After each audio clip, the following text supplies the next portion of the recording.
Oh, cool. What if you feel left out and excluded despite trying to prioritize relationships in the church? That is so hard, you know? If someone was aware of what you were experiencing, they would bridge the gap. And I think as you get to know the people, you might know who that is, and maybe talking to them privately. That might do a little something. Yeah.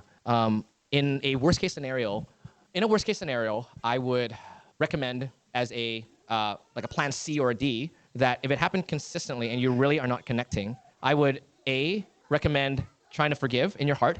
B, maybe that might be a reason to transition churches. C, before you do that, talk to Pastor Charlie, Pastor Stanley about it. Like I said yesterday, two people that did that, not for this reason, by the way, but it was different reasons, but Sung Chi and Lydia Chow, like I said before, they talked to me 1 year in advance before they transitioned. And they invited me in the whole process of transitioning, and they completed their ministry at our church for the whole year. It was amazing. And so if you were to transition from the church, hopefully not for a negative reason, but if you feel that maybe you need to try connecting in another community, that may or may not be a reason, but again, involve your pastors in the process. Again, try to do it and release any, because I know there's hurt and resentment and bitterness, but try to release that. Yeah, so that's kind of what I would recommend. But that'll be like a scenario C and D. Because honestly speaking, in my years of ministry, I started serving in the church like 16, 17 years ago. In my course of ministry, church transition is not as easy as you think.